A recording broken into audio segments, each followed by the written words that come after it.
Iyun ayından işsizlik boyunca пособие arttı. Элек işsiz gражданнар ayga 1500 сум алса, хәзер ул 4500 сум тәшкил итә. Кроме этого, Моннан тыш мәшгульлек үзәгендә исәптә торган һәм 18 яшькә кадәр балалары булган гражданнарга пособиедән тыш һәр балага өстәмә 3000 сум акча бирелә. Моның өчен баланың туу-турына таныклыгын алып килергә һәм баланың әтисе яки әнисе булуны расларга кирәк, ди Ольга Лаптева. Мәшгульлек үзәге алдан язылу буенча эшләй, режим саклау максатыннан берәр кеше генә кабул ителә.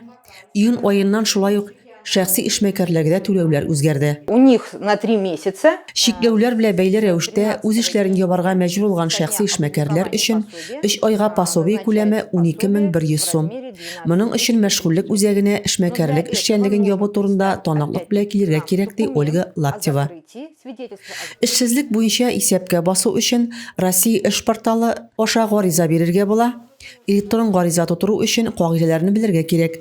Эшсезлек буенча гаризаны бернинди кереме булмаган эшсез гражданнар гына бирә ала. Соңгы вакытта бу уңайдан гаризаны нинди дә булса керемнәре больничныйда булган гражданнар да бирә башлады. Шуны исә тотыгыз, соры хезмәт базарына кагылышлы барлык мәгълүмат тикшерелә. Мондый очраклар 159 маддәнең 2нче өлеше буенча эләгә һәм канун буенча эзәрлекләнә. Рәзимә Кашапова, Юлия Казамарова, Татарстан хәбәрләре.